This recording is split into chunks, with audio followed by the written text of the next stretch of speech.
Bonjour, bonjour. Je nous salue au nom de Jésus et nous souhaite la bienvenue dans ce culte matinal. Alors aujourd'hui, nous allons nous encourager sur le thème que j'ai intitulé Ombre ou réalité. Ombre ou réalité. Amen. Ombre ou réalité parce que nous devons choisir dans quel camp se situer. Nous devons choisir si nous sommes pour l'ombre ou pour la réalité. Nous devons choisir. Et vous voyez, nous ne pouvons pas être dans les deux en même temps. Parce que des fois, il y a des gens qui veulent l'ombre et qui piochent un peu dans la réalité. Et à la fin, ils sont confus. Si tu mélanges l'ombre et la réalité, tu n'auras rien à la fin, bien-aimé. Ce n'est pas possible. Tu dois choisir où est-ce que tu te situes. Quel est ton camp? Ombre ou réalité? Dans Ecclésias chapitre 7, verset 14, il dit ceci. Au jour du bonheur, sois heureux. Au jour du malheur, réfléchis.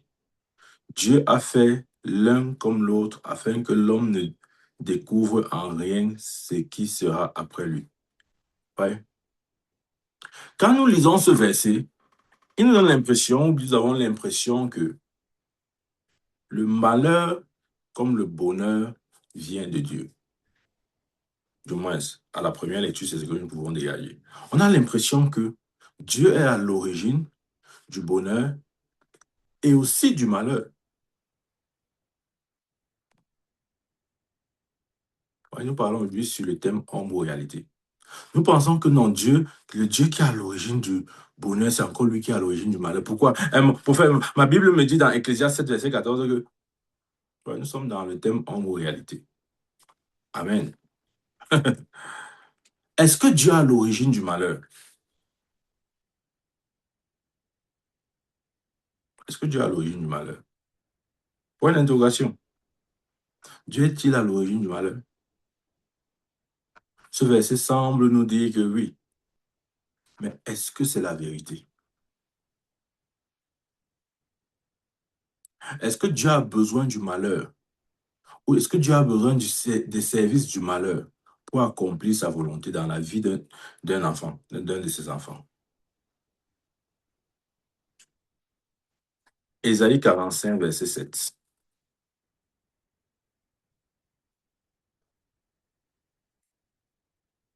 Donc, je veux juste prendre les versets bibliques. Hein. Ouais, tu vas dire que le prophète n'a pas lu les versets bibliques. Ésaïe 45, verset 7. Il dit, je forme la lumière et je crée les ténèbres. Je forme la lumière et je crée les ténèbres. Ouais, quand nous lisons Ésaïe, nous avons l'impression que, après justement l'esprit littéral, que Dieu est à l'origine, que Dieu crée les ténèbres. On peut se poser cette question en même temps. S'il crée les ténèbres, est-il donc à l'origine des ténèbres qu'il y avait dans Genèse chapitre 1? Parce que la Bible dit que les ténèbres couvraient la terre. Est-ce qu'il était à l'origine de ces ténèbres? En tout cas, ici, on a l'impression que oui. S'il faut lire littéralement ce verset-ci, il dit, je crée les ténèbres. Donc, on a l'impression que Ésaïe est en train de dire que Dieu est à l'origine de toute forme de ténèbres. Mais quand nous lisons Colossiens, il dit, il nous a transféré des ténèbres à son admirable lumière. Nous parlons sur le thème ombre ou réalité. Ésaïe semble dire que Dieu est à l'origine des ténèbres. Mais lorsque Paul écrit à l'Église, il dit qu'il nous a transféré des ténèbres à son admirable lumière. S'il est à l'origine de ça, pourquoi nous avoir donc délivré de quelque chose dont il est à l'origine? Posons-nous les bonnes questions. Amen. Nous parlons sur le thème ombre ou réalité. Dans 1 Jean chapitre 1, verset 5. Ouais, suis-moi très attentivement. Ce matin, je veux que tu me suives très attentivement parce que les forteresses vont tomber encore. Amen. 1 Jean chapitre 1, verset 5 dit ceci. La nouvelle que nous avons apprise de lui, Jean avait appris quelque chose au sujet de Jésus. Et la nouvelle que nous avons apprise de lui est que nous vous annonçons. Voilà, ils ont dû apprendre, découvrir. Ils ne le savaient pas. Encore que s'ils devaient rester dans la révélation d'Ésaïe ou d'Ecclésiaste, ils n'auraient pas dit ce qu'il s'apprête à dire là. Regardez. La nouvelle que nous avons apprise de lui et que nous vous annonçons, c'est que Dieu est lumière. Il continue, et qu'il n'y a point en lui de ténèbres. Il n'y a point en lui de ténèbres. Pourquoi? Parce qu'il est lumière. Mais Ésaïe semble nous dire que en Dieu, il y a les ténèbres. Ecclésiaste nous semble nous dire que en lui, il y a le bonheur et le malheur. Un peu comme si Dieu avait le bonheur à la main droite et le malheur à la main gauche. Et il donnait, n'est-ce pas, selon sa volonté à ses enfants, ce qu'il veut. Si tu viens te présenter devant lui comme ça, ta tête l'énerve. Il dit, bon, prends-moi le malheur, prends le malheur. L'autre suivant vient, je crois qu'elle veut te donner le bonheur, prends le bonheur. Est-ce que Dieu est comme ça? Est-ce que Dieu est comme ça? Jacques dit que Dieu ne change pas. En lui, il n'y a point d'homme de variation. Est-ce que Dieu change? Est-ce qu'il est un caméléon? Est-ce qu'il peut dire oui aujourd'hui, demain il dit non? Il est constant. Notre Dieu est constant dans ce qu'il dit et dans ce qu'il fait. Il ne change pas. Il ne change pas. Ce sont les hommes qui changent. C'est le cœur des hommes qui change, mais Dieu ne change pas. Il n'est pas lumière le jour et ténèbres la nuit. Non. Il n'est pas lumière le jour et ténèbres la nuit. La Bible est claire ici, là. Vous voyez la révélation que Jacques nous dit là, que Jean nous dit. Regardez, lisons encore Jean 1, verset 5 là. Il dit ceci. La nouvelle que nous avons apprise de lui. Ça veut dire que ce qu'il vient de dire, ils n'ont pas découvert ça avant que Jésus ne vienne. Pourtant, ils avaient la loi, les prophètes et tout ça. La nouvelle que nous avons apprise de lui et que nous vous annonçons, c'est que Dieu est lumière et qu'il n'y a point de ténèbres en lui. Vous voyez, ici, Jean contredit totalement ce qu'Ésaïe a dit. Nous parlons sur le thème ombre ou réalité. Dans Luc chapitre 1, verset 70, Luc 1, je lis le verset 60, disons à partir du verset 76, pour nous situer, pour nous mettre dans le contexte. Verset 76, il dit, et toi, petit enfant, là, c'est la prophétie au sujet de Jésus, parce qu'à ce moment, il était bébé. Et toi, petit enfant, tu seras appelé prophète du Très-Haut, car tu marcheras devant la face du Seigneur pour préparer ses voies, afin de donner à son peuple la connaissance du salut par le pardon de ses péchés, grâce aux entrailles de la miséricorde de notre Dieu, en vertu de laquelle le soleil levant nous a visités d'en haut. Le soleil levant, c'est un des noms du Seigneur Jésus. Le soleil levant. Amen. Le soleil levant. Nous pouvons voir ça dans Malachie 4, verset 2. Le soleil levant. Pour éclairer ceux qui sont assis dans les ténèbres. Oh! Le soleil levant s'est manifesté pour éclairer ceux qui sont assis dans les ténèbres. Si les ténèbres venaient de Dieu, pourquoi est-ce que Dieu a besoin d'éclairer ceux qui sont donc en lui? Non. Pour éclairer ceux qui sont assis dans les ténèbres et dans l'ombre de la mort. Dans l'ombre de la mort. Ceux qui sont assis dans les ténèbres et dans l'ombre de la mort. Jésus est venu éclairer, écoute-moi très bien ce matin, Jésus est venu éclairer ceux qui sont assis dans les ténèbres, un, et deux, dans l'ombre de la mort. Parce que lorsqu'on parle de l'ombre, on parle de la mort. Il faut comprendre ça. Il y a des gens assis dans l'ombre des ténèbres et de la mort.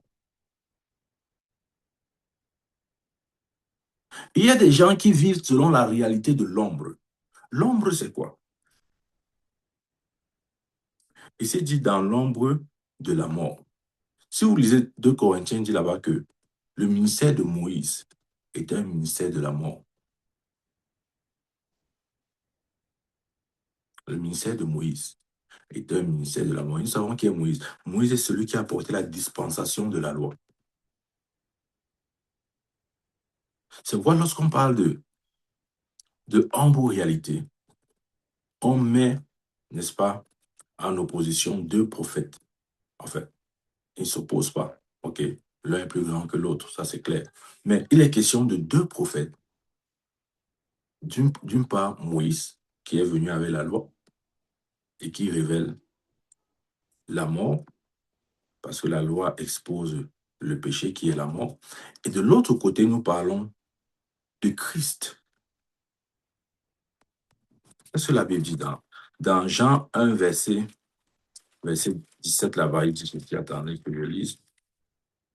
Jean 1, 17. Car la loi a été donnée par Moïse. La grâce et la vérité sont venues par Jésus.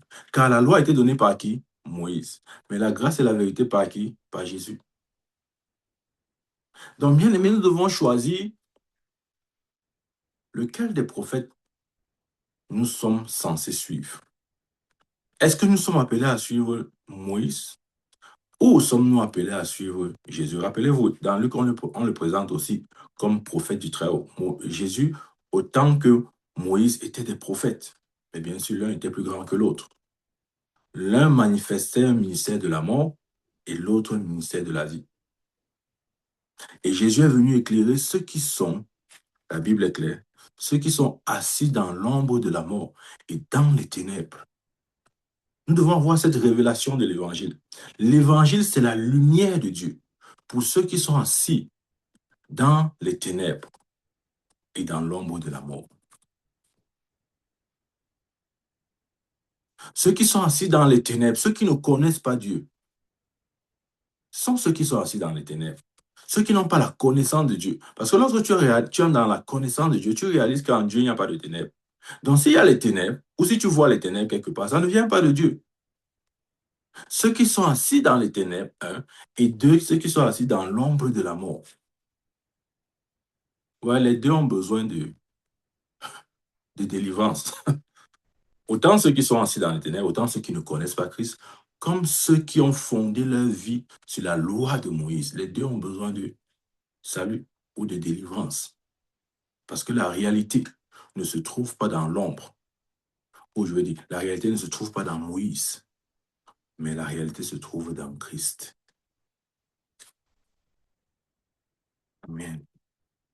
Dans Exode, parcourons maintenant cette écriture. On parle sur le thème ombre ou réalité. Dans Exode 33, verset 18. Suis-moi attentivement ce matin, bien-aimé, ne loupe pas ce que j'essaye de te communiquer aujourd'hui. Exode 33, verset 18. Je lis à partir du verset 18.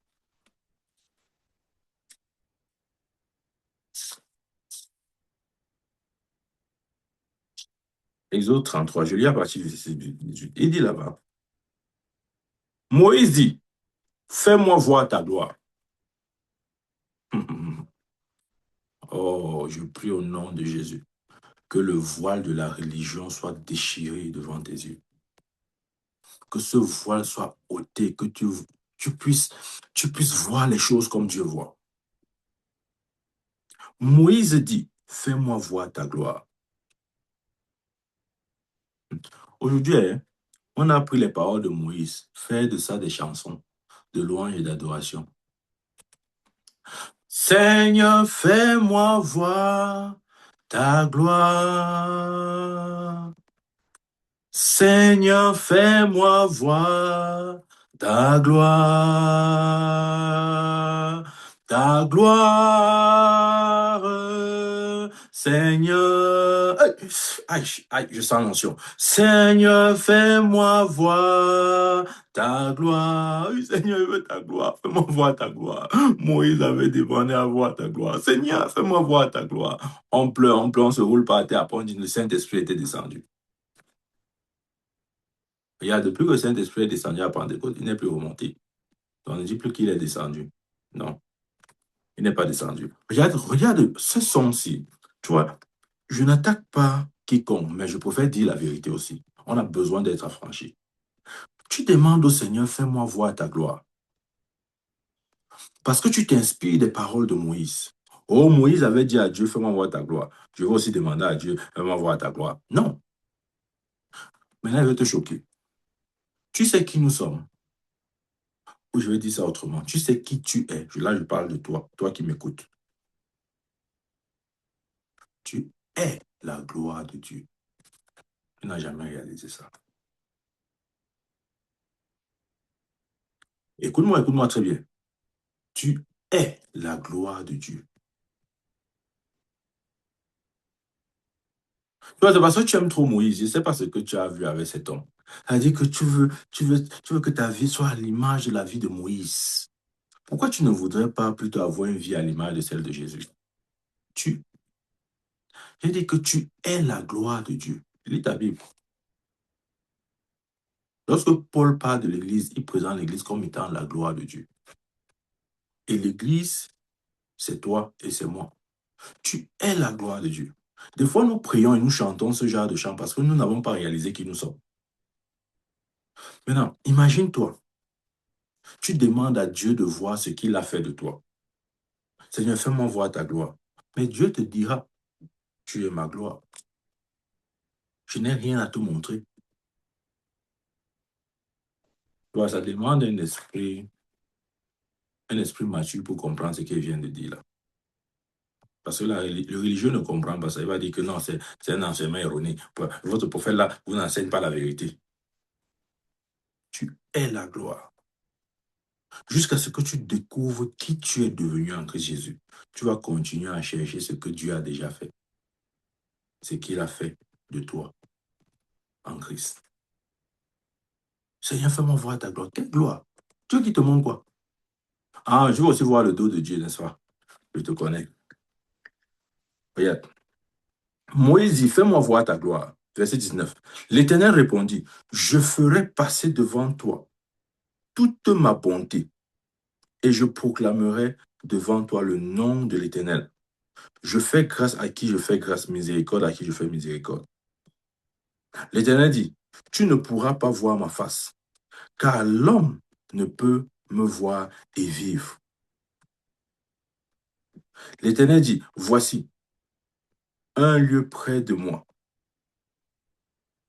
L'Éternel dit, voici un lieu près de moi. Tu te tiendras sur le rocher.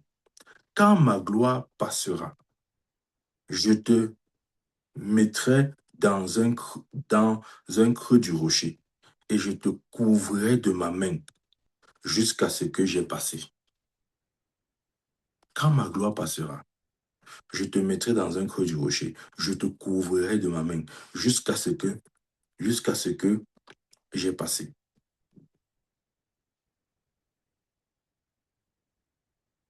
Et lorsque je retournerai ma main, tu me verras pas derrière. Tu me verras comment? Pas derrière. Mais ma face ne pourra pas être vue. Waouh.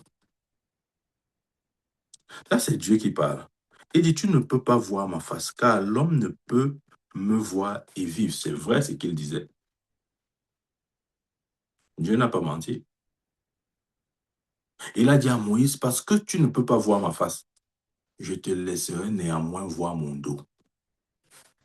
Donc, ce que Moïse a eu, ou la révélation que Moïse a eue de Dieu, c'est la révélation du dos. Il n'a pas eu la révélation de la face. Parce qu'à ce moment, aucun homme ne pouvait voir la face de Dieu. Écoute bien ce que je suis en train de dire là maintenant. Aucun homme ne pouvait voir la face de Dieu. Ce que Moïse a vu, c'est le dos. Ça veut dire que tout ce qu'il a écrit comme écriture, ça s'appelle le dos de Dieu. Et tu ne peux pas connaître, identifier quelqu'un à partir de son dos. Maintenant, écoute-moi. Tu as une pièce d'identité sur toi, n'est-ce pas? Regarde ta carte d'identité. Quelle image est agrafée là et attachée à ta carte? Est-ce qu'on a filmé ton dos et on a collé sur ta carte? Non. Parce que par le dos n'identifie personne. On a besoin du visage. On a besoin de la face. Et du temps de l'ombre, du temps de Moïse, ou du temps où dans l'Ancien Testament, tout ce qu'un homme pouvait avoir comme compréhension ou révélation n'était que le dos de Dieu. Sa face ou son image, personne n'avait accès et personne ne pouvait avoir accès. La seule personne qui est venue nous révéler ce que Moïse n'a pas pu voir, c'est-à-dire le visage de Dieu, c'est Jésus. Jésus est le visage de Dieu. Écoute-moi très bien, tu vois, tu n'as pas suivi ce qu'il vient de dire. Jésus est le visage de Dieu. Il est exactement ce que Moïse n'a pas pu voir. Moïse a vu le dos. Il ne pouvait pas voir la face. Parce que la face ne s'était pas encore révélée. Et la face, c'est Jésus. OK. Comment je le sais? Dans Colossiens.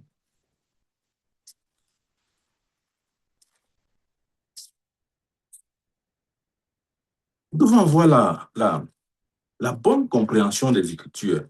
Ça libère, ça affranchit, ça délivre. Je vous assure. Ça te rend léger.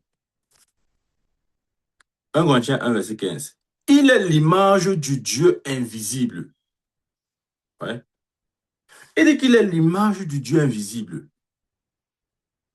Dans le visage que Moïse n'a pas vu et qu'il ne pouvait pas voir, c'était Christ lui-même. Et tu vois, ce n'est pas seulement Moïse qui avait ce problème. Je vais vous choquer, même les anges de Dieu avaient ce même problème. Personne ne savait exactement à quoi ressemble la face de Dieu jusqu'à ce que Jésus vienne.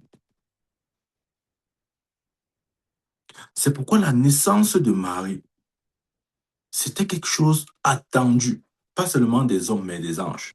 Parce que pour la première fois, les anges devaient voir à quoi ressemble le visage du Très-Haut. Pour la première fois. Ils avaient les regards plongés sur la terre le jour où Marie devait engendrer. Tous regardaient pour dire, nous voulons enfin voir à quoi ressemble ce Dieu que nous adorons depuis le jour qu'il nous a créés. Chacun voulait regarder à quoi ressemble ce Dieu. Quelle est l'image de ce Dieu? Il est l'image du Dieu invisible. Dans ce que Moïse n'a pas pu voir, bien aimé, nous ne l'avons seulement pas vu, nous le contemplons.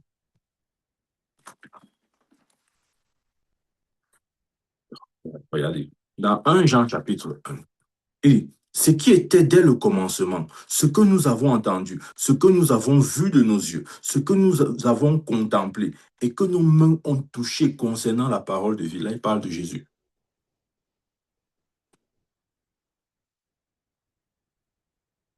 Car la vie a été manifestée et nous l'avons vue et nous lui rendons témoignage et nous vous annonçons la vie éternelle qui est auprès du Père et qui nous a été manifestée. Amen. Vous voyez? Dans ce que Moïse n'a pas pu voir et qu'il ne pouvait pas voir, et pas seulement Moïse, même les anges de Dieu, à ce moment-là, ne pouvaient pas voir parce qu'ils n'avaient pas encore été révélés. C'était le visage de Dieu. C'est pourquoi Jésus-Christ n'est pas un homme, n'est pas juste un homme parfait qui a marché sur terre, qui a fait les miracles, qui a récité les mots. Non, il est beaucoup plus que ça. Jésus-Christ est Dieu tout-puissant, devenu chair, devenu homme. C'est ça que Colossiens dit que quoi? Il est l'image visible du Dieu invisible. Il est la face que Dieu a cachée à Moïse et qu'il a révélée à l'Église. Et nous ayant révélé la face, il a fait de nous aussi sa face. C'est pourquoi Paul, lorsqu'il parle à l'Église, dit que nous sommes la gloire de Dieu. Donc, la gloire que Moïse voulait voir, c'était Christ et par extension, c'est moi. Parce que la Bible dit que nous sommes devenus une même plante avec Christ. Donc, la gloire que Moïse voulait voir, c'était Christ. Et par extension, c'était moi. Ce jour-là, Moïse voulait me voir. Ouais, je n'ai pas compris ça. Parce que tu vois, tu te dis toujours que non, je suis un pauvre petit pécheur qui se bat pour ne pas trop pécher. Et même si je pêche, je sais que j'ai un avocat auprès du Père Jésus-Christ, mon juge. Il va intercéder. En tout cas, Seigneur, pardonne-moi mes péchés. Non, c'est beaucoup plus que ça. Ce jour-là, Moïse voulait voir Christ manifesté en chair. C'était lui la gloire de Dieu. Et il ne pouvait pas le voir. Il ne pouvait pas. Et nous sommes cette gloire. Donc, ce n'est pas un abus de langage de dire que c'était moi qui voulais voir. Parce que moi, étant en Christ, devenu une seule plante avec lui, un seul esprit avec lui, ben, qu'est-ce que vous voulez? C'était moi qui voulais voir. Tu bagarres maintenant, tu dis, hey, le prophète, il me dit quoi comme ça là? Le prophète, il dit, hey, attention, c'est comme ça. Donc, c'était comme ça. Oui, c'est comme ça. L'ombre, c'est la représentation de la vérité, mais ce n'est pas la vérité. Ça ressemble à la vérité. Ouais, l'ombre, c'est une silhouette. Mais il y a la différence entre la réalité et la silhouette. Je prends un exemple. Moi, que vous voyez, OK? Je suis la réalité. Parce que, c'est-à-dire, celui qui vous parle, c'est quelqu'un de vivant. OK? Mais l'ombre qui est, par exemple, derrière moi, c'est ma silhouette. Et ma silhouette ou mon ombre est juste une caricature. Mais ce n'est pas, c'est-à-dire, tu ne peux pas identifier quelqu'un à partir de son ombre. Ce n'est pas possible. Tu es d'accord avec moi? Tu ne peux pas regarder ma silhouette ou mon ombre. Tu dis c'est Michael là-bas. Non, personne ne peut faire ça. Non, n'essaye pas de me dire que tu peux le faire. Tu ne peux pas le faire. Parce que toutes les silhouettes sont identiques. Il n'y a comment dire quoi? Il n'y a aucune spécificité. Il n'y a aucun élément qui pourra distinguer la silhouette A de la silhouette B. Tu ne peux pas voir mon ombre et tu dis c'est Michael là-bas. Ce n'est même pas possible. Ce n'est pas possible. Tout ce que tu peux dire, c'est je vois la silhouette d'un homme. Point final. Mais tu ne peux pas identifier cet homme-là à partir de la silhouette. Mais si tu, pareil aussi, tu ne peux pas identifier un homme à partir de son dos. Tu ne peux pas voir mon dos et dire c'est le dos de Michael, non. Parce que tous les dos se ressemblent. La seule manière de m'identifier, c'est de voir mon visage. Et Jésus-Christ est le visage de Dieu. Dans ce sens, il est la gloire de Dieu. Et nous sommes la gloire de Dieu aussi. Donc tu vois, au lieu de dire, Seigneur, fais-moi voir ta gloire, fais-moi voir ta gloire, Seigneur. Non, arrête ça. Commence à découvrir ce que tu es devenu en Christ Jésus. Commence à voir cette gloire que tu es devenu. Il n'a pas dit que tu seras. Ah, mon prophète, je serai la gloire de Dieu après l'enlèvement de l'Église, quand elle veut partir au ciel. C'est là où, écoute, Dieu n'a pas prévu faire de toi sa gloire lorsque tu seras au ciel. Non, c'est ici et maintenant. Donc l'ombre est une représentation de la vérité, mais ce n'est pas la vérité. Et tu as dit la raison, parce que tu ne peux pas identifier quelqu'un à partir de son ombre. Tu as besoin de voir son visage.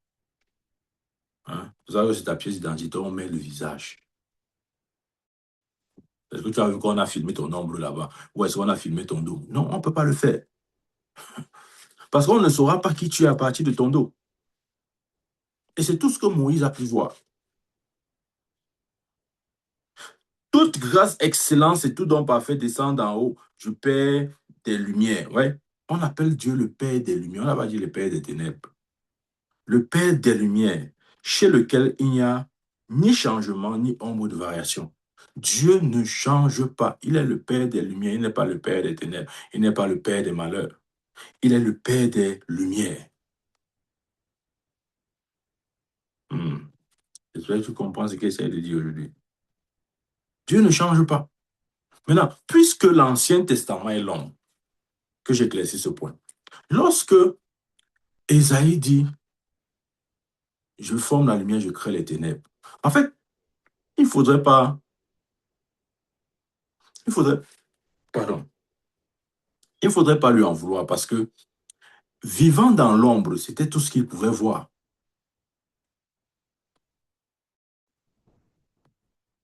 Étant un homme de l'ombre, il ne pouvait voir les choses que de manière ombragée. Il n'avait pas la vision claire, la vision nette.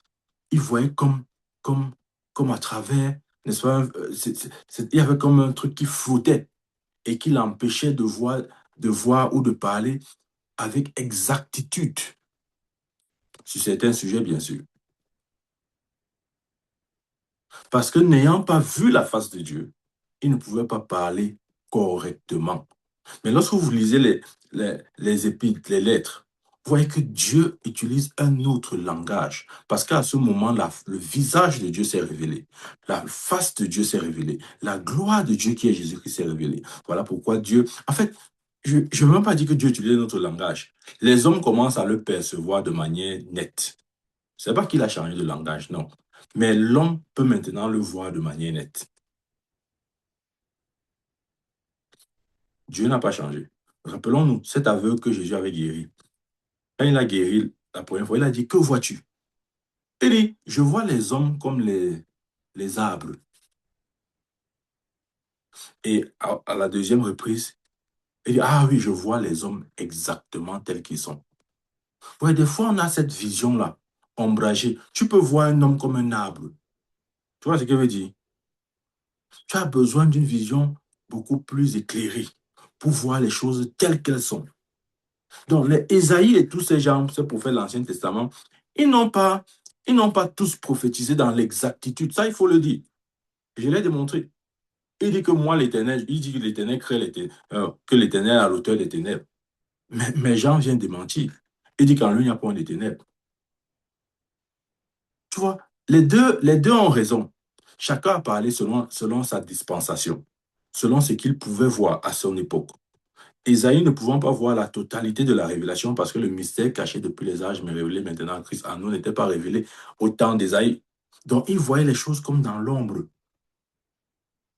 Mais puisque au temps des apôtres, ce mystère avait été révélé, c'est-à-dire Christ, il pouvait voir les choses de manière plus exacte. Tu vois, ombre ou réalité. Maintenant, je vais vous donner un autre exemple.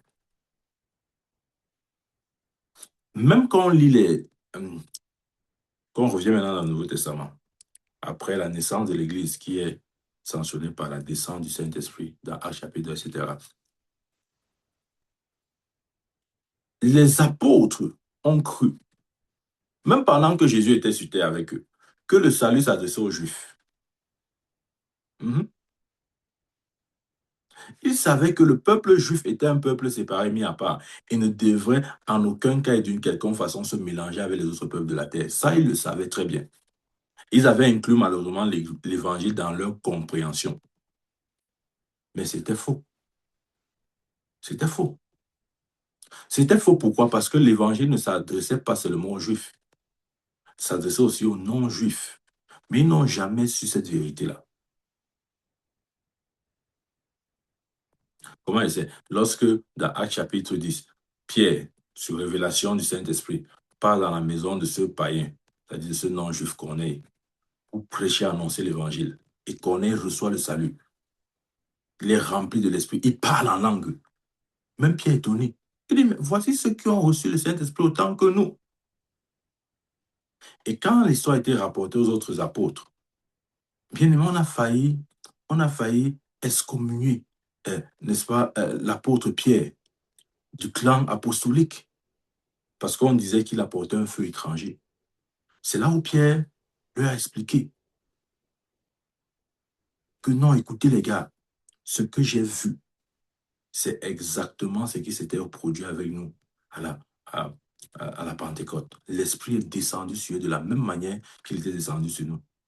Et c'est là où, dans Actes chapitre 15, où la première fois, ils ont eu la révélation que le salut ne s'adressait pas seulement aux Juifs, mais que tous les peuples avaient part à ce salut. Ils n'avaient pas compris cela, même quand Jésus était avec eux. Même quand l'Esprit est descendu, il a fallu l'expérience de Paul et de Corneille pour qu'ils parviennent à cette révélation. C'est pour dire quoi? C'est pour dire que la révélation est croissante, elle est progressive. Et jusqu'à ce que l'homme parvienne dans la pleine compréhension de la pensée, de la volonté, de la parole de Dieu.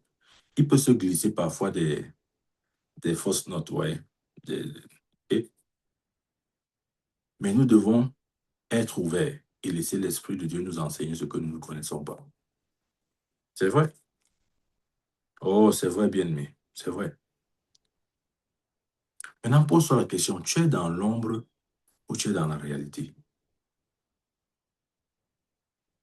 Nous aimons tellement l'ombre parce que il n'y a pas, entre guillemets, d'effort de compréhension. C'est parfois des compréhensions littérales comme ça, là. Et nous n'aimons pas trop la réalité parce que euh, la- avoir la connaissance de la réalité implique une démarche, des recherches. La réalité ne se trouve pas à la surface du sol. C'est en profondeur. Ce sont les trésors. Et l'or se trouve en profondeur. Mais nous aimons ce qui est facile ou ce qui semble avoir un accès facile. Mais ce n'est pas ça. Dieu nous appelle à la profondeur. Dieu nous appelle à connaître tel qu'il connaît, à avoir le type de connaissance qu'il a, la connaissance parfaite, l'épignosis, la connaissance exacte, de voir comme il voit, de penser comme il pense, et de ne pas mettre, n'est-ce pas, de ne pas avoir comme devant nous un voile de religion, un voile de forteresse, des philosophies, les pensées, les enseignements erronés que l'on a traînés depuis des décennies et que l'on continue même de traîner jusqu'à présent. Nous avons besoin de la lumière de l'Esprit de Dieu. Amen. Parce que la réalité qui est Christ s'est manifestée. Il est venu avec quoi? Il est venu avec la vie et la vérité. Je suis le chemin, la vérité et la vie. Bien aimé, c'est pour dire que nous avons beaucoup à apprendre au sujet de la vérité. Refusons de construire notre foi sur l'ombre. Non, refusons. Voyez, tous ceux qui ont construit leur foi sur l'ombre, ils ont fini dans le sein d'Abraham. Ils ont fini dans le sein d'Abraham. Pour dire quoi? Pour dire que il y aura toujours comme une forme de limitation pour toute personne qui essaiera de construire sa vie sur l'ombre. Il ne pourra jamais arriver là où Dieu veut qu'il soit en réalité. Tout ce qu'il fera, du moins dans le meilleur des cas, ça sera le sein d'Abraham. Pourtant, il y a plus que ça. Bien aimé, il y a plus que l'ombre. Il y a la réalité. Il y a plus que le sein d'Abraham. Il y a le ciel. Il y a plus que la loi. Il y a la vérité. Alors, dans quel camp es-tu? Dans quel camp es-tu? Et c'est pourquoi je dis toujours, l'Église plus que jamais doit étudier principalement et prioritairement les lettres. Parce que les lettres, c'est le message de Dieu à l'Église. Ouais, les lettres, c'est-à-dire à partir de Actes des Apôtres. À partir de Actes chapitre 15 jusqu'à Apocalypse. Faites très attention avec tout ce que vous découvrirez là-bas. Parce que dans Actes chapitre 15, c'est là où l'Église commence à être mature. Et jusqu'à Apocalypse. Faites très attention. Amen. Je dis faites très attention. Parce que avant Acte chapitre 15, de Genèse jusqu'à Acte chapitre 15, c'est possible de trouver des choses qui sont obsolètes, qui sont dépassées, qui ne sont plus d'actualité. C'est possible. Je vous ai donné des exemples. OK? Il y en a comme ça plusieurs. Mais lorsque nous arrivons dans Acte qui marque le début de l'Église, plus précisément à partir du verset 15, du chapitre 15, jusqu'à Apocalypse, bien aimé, fais très attention à ce que tu rencontres là-bas. Et si tu rencontres quelque chose à partir de cette deuxième partie que je viens, à partir de Acte chapitre 15 Apocalypse, qui, qui, qui ne s'accorde pas ou qui ne confirme pas ce que tu as vu avant, je vais te dire, laisse ce que tu as vu avant et concentre-toi sur le nouveau. Vous voyez, il y a la parabole du vieux vin. OK? Les vieilles outres, les nouvelles. Tu dois choisir, bien aimé. Tu dois choisir. Tu veux mettre un vin nouveau dans les vieilles outres? Non, ça ne marchera pas.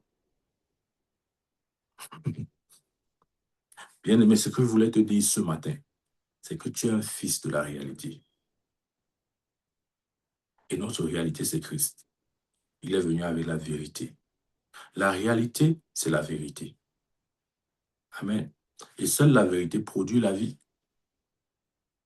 Ne soyons plus les chrétiens de l'homme, parce que Jésus est venu pour délivrer ceux qui sont assis dans les ténèbres et dans l'ombre de la mort.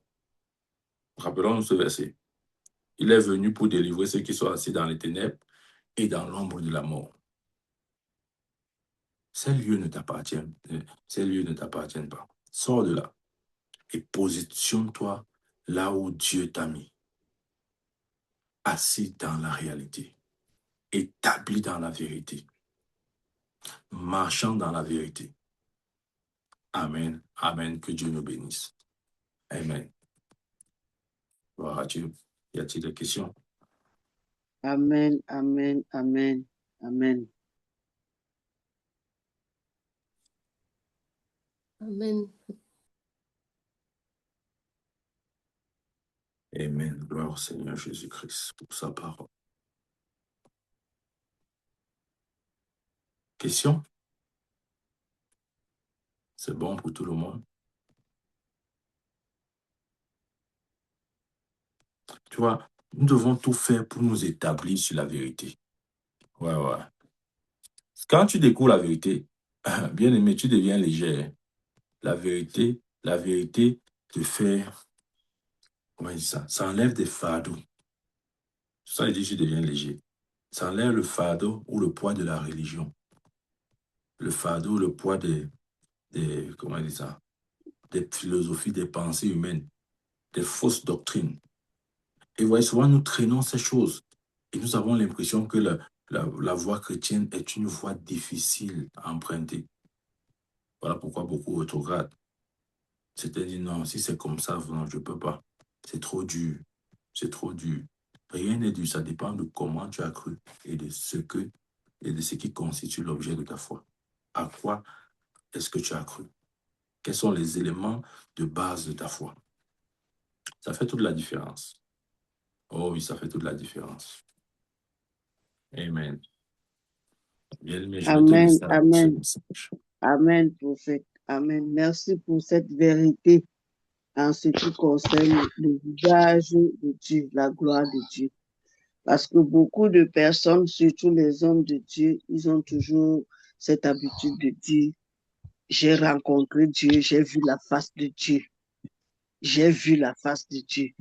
Si Moïse qui a marché avec Dieu n'a pas vu la face de Dieu et il a vu le dos de Dieu, comment eux, ils peuvent dire, j'ai vu la face de Dieu? Dieu habite en nous. Christ est en nous. Il sort de toi pour que tu vois sa face et puis il rentre. Parce que moi, c'est ce que moi je veux. Parce que j'ai rencontré Dieu, j'ai vu sa face. Mais la Bible nous dit, la parole de Dieu, c'est pas la Bible, la parole nous dit que Christ vit en moi. À partir du jour où je l'ai reçu, il vit en moi. Comment est-ce que je l'ai encore rencontré et j'ai vu sa face? Je l'ai rencontré où pour voir sa face? Ouais, ce sont des expressions transportées comme ça depuis la réalité de l'ombre. Et on amène ça dans la vérité, c'est-à-dire dans le contexte de l'Église. La Bible dit que Dieu habite en nous. En fait, le problème, c'est que nous voyons et nous traitons Dieu comme une personne extérieure. Nous voulons le traiter comme Israël le traitait, comme un Dieu qui habite le ciel. Ouais. Et avec qui nous approchons prudemment, de peur qu'il nous frappe et qu'on ne meure. On a cette compréhension-là.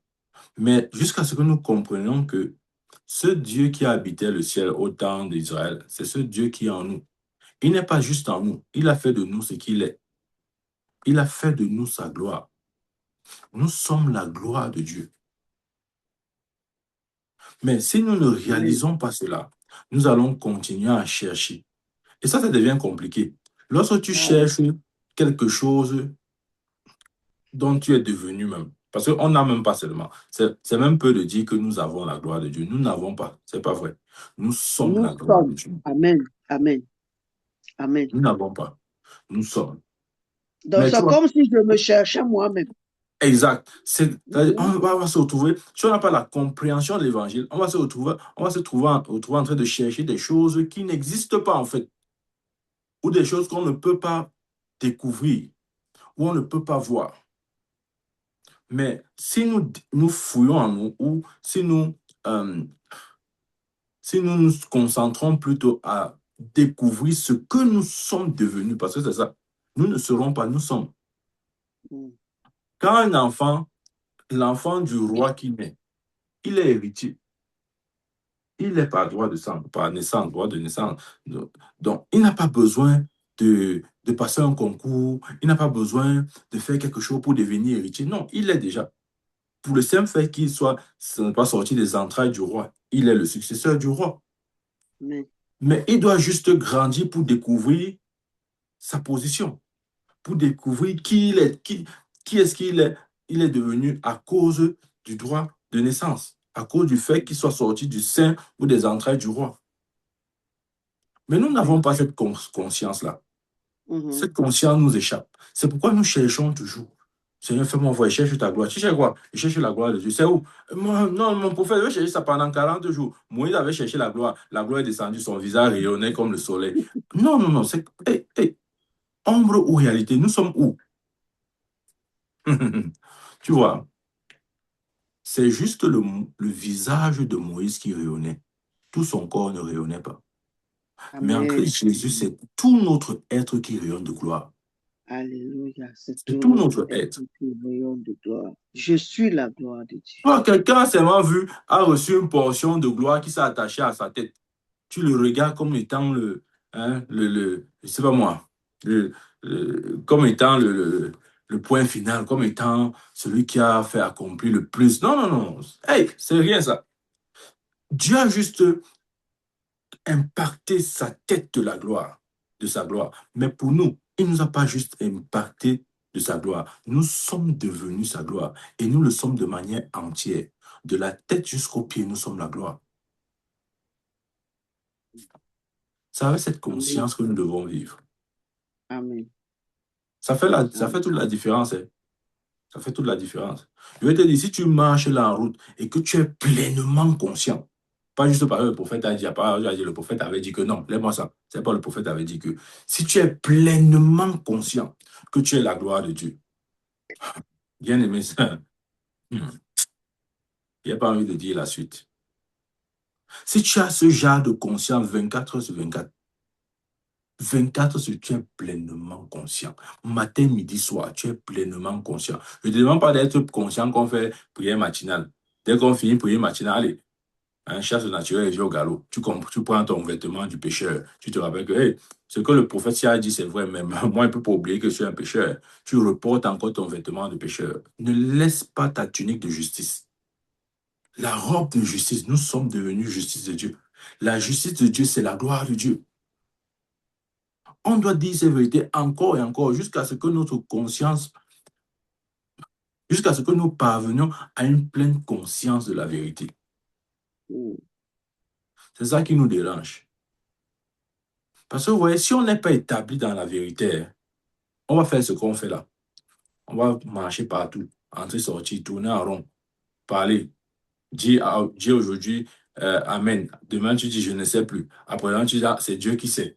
Tu as une vie de confusion, confusion, parce que tu n'arrives pas à t'établir sur le roc, à t'établir sur la réalité. Parce que tu veux avoir un pied sur l'ombre, un autre pied sur la réalité. Ça va t'embrouiller, bien aimé. Tu ne peux pas matcher, tu ne peux pas aller avec les deux révélations. Tu as besoin d'être établi sur une seule. Sur une Mm. seule. Ça ne marche pas. Nous ne pouvons pas prendre Moïse et Jésus. Non. Tu dois choisir. Tu dois choisir. Nous ne pouvons pas prendre l'ombre et la réalité. Tu dois choisir. Mm. Ça fait toute la différence. Tu imagines ce qui peut t'arriver si tu es pleinement conscient, 24 heures sur 24, 7 jours sur 7, que tu es la gloire que Moïse a voulu voir. Tu sais ce que ça Amen. veut dire? Mm. Ah, tu ne sais pas ce que ça veut dire. Ce que Moïse a soupiré, vouloir voir, c'était toi. Mais toi, tu viens, tu ne sais pas ça. Tu fais comme Moïse, tu te mets à la position de Moïse et tu pleures à Dieu. Seigneur, fais-moi voir ta gloire. Seigneur, ta gloire, ta gloire. Ne me laisse pas sans ta gloire. Seigneur, ne me laisse pas sans ta gloire. Ça sort d'où ça? Bon, on va C'est dire que la c'est la Bible, religion. non. C'est la Bible, non. C'est la religion qui me dérange. C'est la religion. On veut voir le dos de Dieu.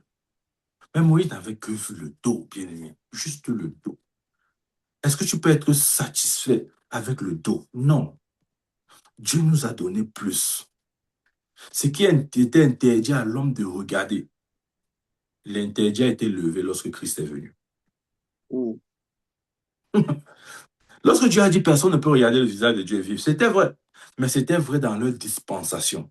Cet interdit a été levé lorsque Christ est venu. La preuve que Christ est venu. La venue de Christ est la preuve que désormais l'homme peut avoir accès à la gloire de Dieu, que l'homme peut voir la gloire de Dieu, et je dirais mieux, que l'homme peut devenir la gloire de Dieu. C'est la vérité. Nous, on comprend l'évangile. N'ayons pas les... Ouais, un jour, je prêchais l'évangile du dehors et du dedans. N'ayons pas juste l'évangile de ah, il est mort pour mes péchés. Je ne veux plus aller en enfer. Mon prophète, il m'a sauvé. Il m'a sauvé du péché. Alléluia, je suis sauvé du péché. Alléluia. Des décennies, tu dis toujours la même chose. Tout ce que tu connais, l'évangile, c'est qu'il m'a sauvé du péché. Il y a l'évangile de l'intérieur. C'est ce que j'essaie de partager avec toi aujourd'hui. C'est plus glorieux que l'évangile de l'extérieur. Ce n'est pas seulement pour nous sauver de nos péchés que Jésus est venu. Non. Il est venu nous donner sa vie. Car Dieu a tant aimé le monde qu'il a donné son Fils unique, afin que quiconque croit en lui ne périsse pas. Regardez, on ne s'est pas arrêté là. Hein. Mais, ouais, tu vois, quand tu lis ta Bible, tu ne prêtes pas attention. Ouais, on aime seulement la partie de car Dieu a tant, là, je suis en train de citer Jean 3,16. Car Dieu a tant aimé le monde qu'il a donné son Fils unique, afin que quiconque croit en lui ne périsse point. On aime seulement savoir notre évangile. Oh, je ne veux pas périr. Gloire à Dieu, alléluia. Dieu en Jésus-Christ a donné sa vie pour que je ne périsse point. Oh Père, je te rends grâce, parce qu'en Jésus-Christ, je ne pérerai point. Seigneur, je ne pérerai point. Seigneur, merci parce que tu m'as sauvé des flammes de l'enfer. Tu m'as donné le salut. Mais on oublie l'autre partie du verset qui dit, mais qu'il Mais ait la vie éternelle. C'est éternel. quoi avoir la vie éternelle? C'est quoi avoir la vie éternelle? Et écoute, avoir la vie éternelle, c'est devenir la gloire de Dieu. Tu ne Amen. peux pas avoir la vie éternelle sans être la gloire de Dieu. Ce n'est pas possible. Nous croyons que la vie éternelle, c'est un bout de pain que Dieu nous donne comme ça, que mange un peu, mange aussi un peu, comme tu as fait. Non, ça n'a rien à voir avec ces choses. Je ne sais pas, on sort d'où avec ces choses-là. Ces choses-là. Ça n'a rien à voir. On croit que la vie éternelle, c'est que Jésus vient, on coupe un morceau de viande, on dit voici voilà le jarret, je te donne la bonne partie, prends, mange la viande. Ça n'a rien à voir avec ça. La vie éternelle, c'est que tu deviennes ce qu'il est. Tu pars. La Bible, 1 Pierre parle dit quoi? Nous sommes devenus participants de la nature divine. La vie éternelle, c'est que tu deviens ce qu'il est. C'est ça la vie éternelle. En devenant ce qu'il est, tu partages donc la même vie avec lui. La vie éternelle, c'est la vie de Dieu. Le genre de vie qu'il y a en Dieu. Pour avoir le genre de vie qu'il y a en Dieu, tu dois devenir exactement comme lui. Pourquoi? Parce que je ne peux pas donner la vie. Regardez, l'être humain ne peut pas donner sa vie à un animal. Ou je vais dire ça autrement. L'animal ne peut pas avoir la vie de l'être humain. Pourquoi? Parce que il n'y a pas compatibilité de nature. L'animal, c'est un animal. En tant qu'animal, il a la vie animale. Il ne peut pas avoir la vie humaine parce qu'il n'a pas la nature humaine. Tu dois être pour, pour avoir. Il faut être pour avoir. Il faut être la gloire de Dieu pour avoir la vie éternelle. Ça, c'est la condition. Ou c'est ce que ça veut dire.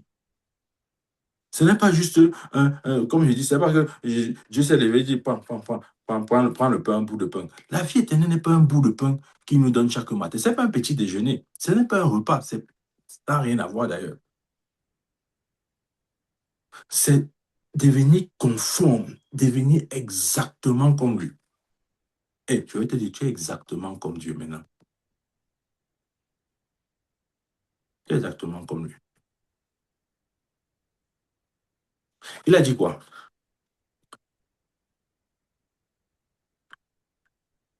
La vie éternelle, c'est que il te connaît, toi, ça veut dire. Non, lisons même cette écriture. Il dit, le Père et moi, nous sommes un. Il dit quoi? ils sauront que nous sommes les disciples. Ici aussi, ils sont un. Et il y a le principe de l'unité. Et ça sera pleinement accompli en Christ Jésus. J'aime souvent dire que dans le salut, nous avons 3 choses majeures. Et je vais m'arrêter avec ces 3 points-là. Il y a 3 choses majeures que Dieu nous a données en Christ Jésus. 1, la vie éternelle, qui est le genre de vie qui est en lui. OK? C'est encore ça appelé la vie Zoé. C'est ce que Dieu nous donne. Et dans 1 Jean 5, verset 11 à 12, et voici ce témoignage, celui qui a le Fils de Dieu a la vie, celui qui n'a pas le Fils de Dieu n'a pas la vie. C'est une question d'avoir Jésus. Si tu as Jésus, tu as la vie éternelle. 1, la vie éternelle. 2, la justice. La justice, c'est la nature de Dieu. Lui qui n'a point commis de péché, il a fait devenir péché afin que nous soyons en lui justice de Dieu. 2, la justice de Dieu. Et 3, la communion. La communion, c'est le fait que nous soyons devenus un et nous partageons une relation profonde avec celui qui nous a appelés. Nous devenons un. De la même manière que tu ne peux pas séparer ma tête du reste de mon corps. C'est ça le principe de l'unité. Tu ne peux pas séparer ma tête de mon corps. Non, ce n'est pas possible. Parce que ma tête et mon corps ne forment qu'une seule entité. C'est comme ça que toi et Christ, vous formez une seule entité. Donc si tu dis que Jésus est la gloire de Dieu, toi tu es quoi? Tu es la gloire de Satan. Ou tu es, pas moi. Comment tu vas te définir? Si la tête est la gloire, le corps est la gloire. Parce que celui qui est assis sur le trône de Dieu, ce n'est pas seulement la tête, c'est le corps qui est l'Église. Nous sommes exactement ce qu'il est devenu. Vous avez dit que la gloire que Moïse demandait là, oh, je veux voir la gloire là, c'était Jésus qui voulait voir. Et par extension, c'était nous. Parce qu'en Christ, nous sommes devenus la gloire de Dieu. Et je te dis, c'est Moïse voulait te voir. Il dit, je veux voir cet être créé selon Dieu. Je veux voir cet être qui sera appelé plus tard les nouvelles créatures. Je veux voir ce type d'être particulier que Dieu mettra en place, mais qui n'est pas de notre dispensation. C'était l'Église qui voulait voir. L'Église n'est pas une dénomination, l'Église c'est toi et moi. Il voulait nous voir parce qu'il savait qu'on était beaucoup meilleurs que lui. Il voulait nous voir. C'est toi qui voulais voir. C'est toi qui voulais voir. Tu t'imagines, si seulement tu es pleinement conscient que c'est moi que Moïse voulait voir. Oh.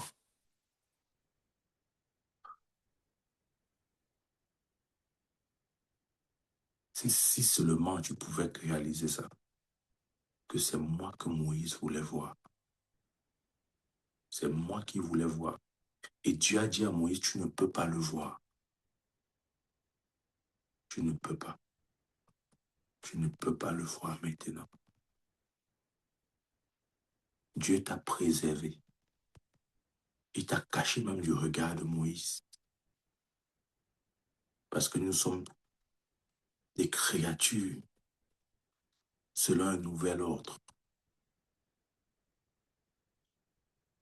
Nous sommes des créatures parfaites. Et Dieu ne voulait pas que quiconque nous voie, il ne voulait pas que quelqu'un nous voie avant notre manifestation. Il nous a préservés, même par rapport à Moïse. Moïse a dit, je veux voir ces espèces qui viendront bien après moi. Je veux voir ce peuple qui est ton peuple. Je veux les voir. Dieu a dit, non, tu ne les vois pas. Si Dieu pouvait priver Moïse de son regard, de nous voir, si Dieu était si conservateur au point où il n'a pas voulu nous révéler à quiconque avant notre temps, même pas à Moïse, qui était son prophète. Il a dit, non, Moïse, je ne te permettrai pas. Bien-aimé, regarde comment tu es précieux aux yeux de Dieu.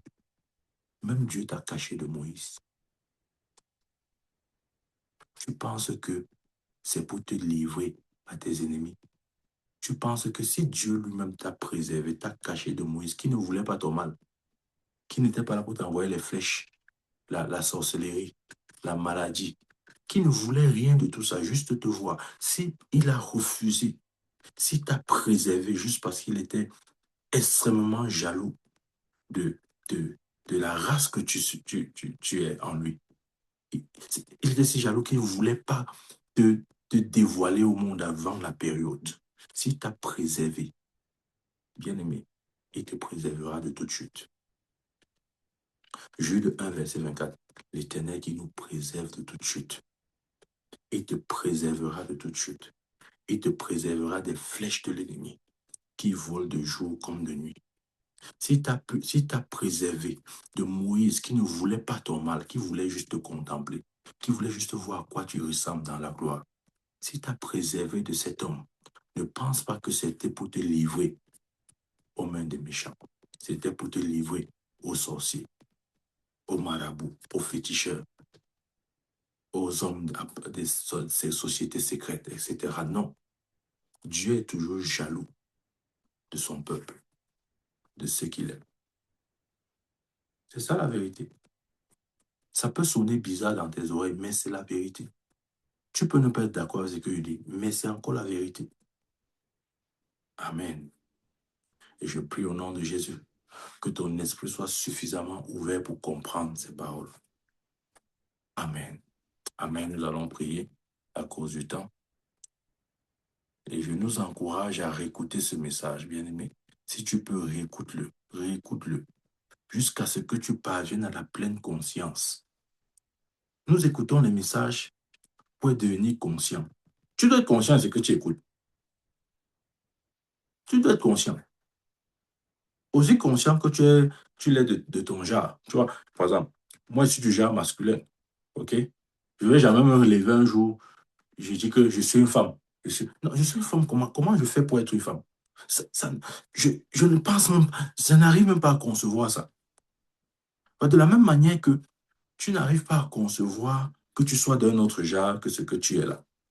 Si tu es une femme, tu ne peux pas te lever à ma dire que bon, j'ai la révélation que je suis un homme. Sauf si quelque chose ne marche pas dans ta tête.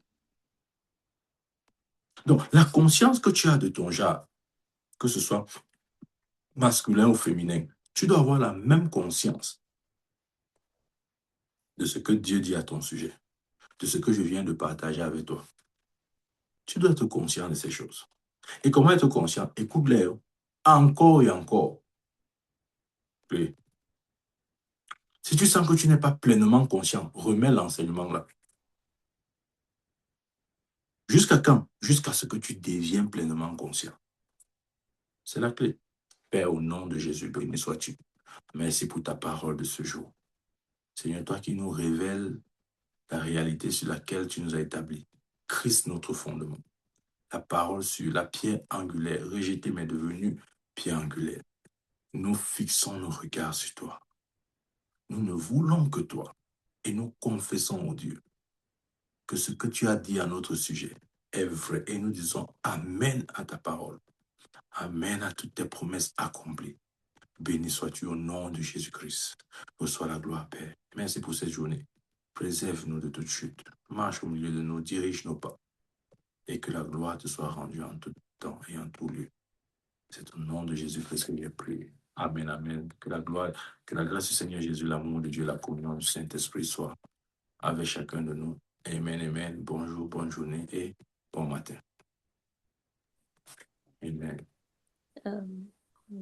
Merci. Bon,